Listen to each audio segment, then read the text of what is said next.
Muhyiddin menerapkan kebijakan tidak akan memberhentikan pegawai non-ASN yang baru bekerja 2 tahun ke bawah di lingkup pemerintah Provinsi Kalimantan Selatan. Dengan catatan pegawai non-ASN ini bekerja sesuai tugas yang dibebankan. Ditemui Abdi Persada FM saat proses verifikasi data pegawai non-ASN di Gedung Idam Khalid Banjarbaru pada Jumat 21 Februari 2025, Kepala Biro Organisasi Provinsi Kalimantan Selatan Galuh Tantri Narindra menjelaskan, setiap SKPD lingkup pemerintah provinsi pasti memiliki kebutuhan pegawai yang berbeda untuk sejumlah tugas yang harus diselesaikan. Karena alasan itulah, Gubernur memberlakukan kebijakan untuk mempertahankan pegawai non-ASN yang bekerja di bawah 2 tahun. Namun menurut Tantri, Kepala SKPD dapat saja memberhentikan mereka apabila evaluasi kinerja pegawai non-ASN dimaksud menunjukkan hasil mengecewakan. Kalau masa kerja yang kurang dari 2 tahun, bekerja itu tetap ya sesuai dengan kebutuhan masing-masing perangkat daerah.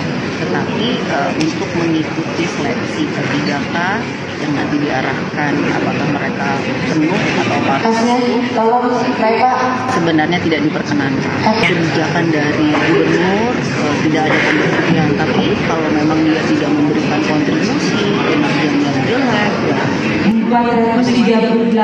Kepala SKPD menentukan mereka dilanjutkan atau tidak. Saat ini pemerintah Provinsi Kalimantan Selatan sedang melakukan verifikasi data pegawai non-ASN, baik yang sudah masuk dalam database dengan masa kerja 5 tahun ke atas dan masa kerja di bawah 2 tahun. Pendataan dilakukan untuk memverifikasi keberadaan pegawai non-ASN sudah sesuai dengan jumlah data yang diberikan selama ini. Demikian Faizah Fadilah, Abdi Persada FM.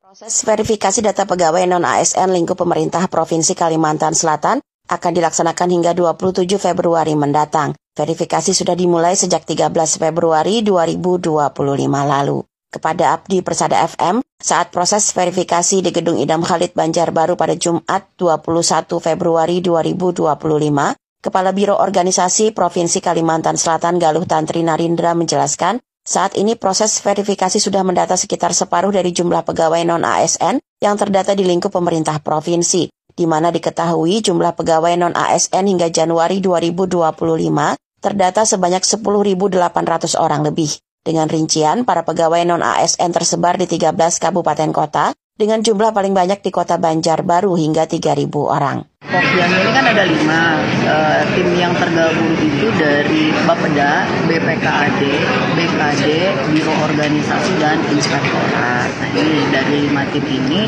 bergerak. Nanti kita kolek dulu, kemudian kita lakukan analisa data. Cuma kan saya dengar ada beberapa kekhawatiran diperhentikan dan lain sebagainya. Tidak seperti itu. Kita ini mau menyisir data. Berapa sih sebenarnya tenaga non-ASN yang ada di lingkup Pemprov Kalsel? Memang di awal dulu di Desember 2024 itu masuk 11.000-an, 11.500. Ternyata terakhir kita minta data per Januari 2025 berkurang, jadi 10.800. Proses verifikasi data pegawai non-ASN ini dilakukan secara terkoordinasi antara 5 SKPD lingkup pemerintah provinsi, yakni Bapeda, Badan Pengelola Keuangan dan Aset Daerah BPKAD, Biro Organisasi, Inspektorat, serta Badan Kepegawaian Daerah atau BKD. Hasil verifikasi ini nantinya akan diumumkan secara terbuka kepada masyarakat. Demikian Faizah Fadilah, Abdi Persada FM.